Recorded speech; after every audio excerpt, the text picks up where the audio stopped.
1971 में बांग्लादेश की आजादी के लिए भारत ने पाकिस्तान के साथ जो जंग लड़ी, उसकी जो आर्थिक कीमत भारत को चुकानी पड़ी, उस पर कम ही लोगों का ध्यान जाता है। 2 सप्ताह तक चले इस युद्ध के कारण देश के खजाने से 400 करोड़ रुपए खत्म हो गए, जो आज के भारतीय रुपए के मूल्य के अनुसार लगभग 20,200 करोड़ रुपए होते हैं। लगभग 1 करोड़ बांग्लादेशी शरणार्थियों का बोझ उठाने वाले भारत की जीडीपी विकास दर 1971 में केवल 0.9% ही रही।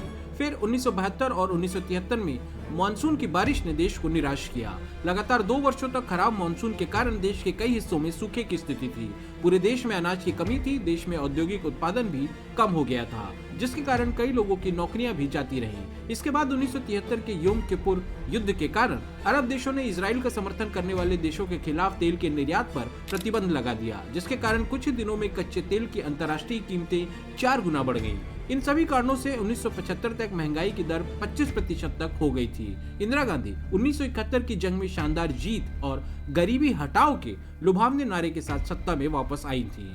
ऐसे में किसानों, मजदूरों और आम जनता के मन में इंदिरा गांधी की सरकार के खिलाफ काफी असंतोष पैदा हो गया था। नतीजन पहले गुजरात और फिर बिहार में छात्र आंदोलनों का सिलसिला शुरू हुआ, जो जल्द ही एक जन आंदोलन बन गया। नतीजन इंदिरा गांधी को देश में इमरजेंसी लगानी पड़ी।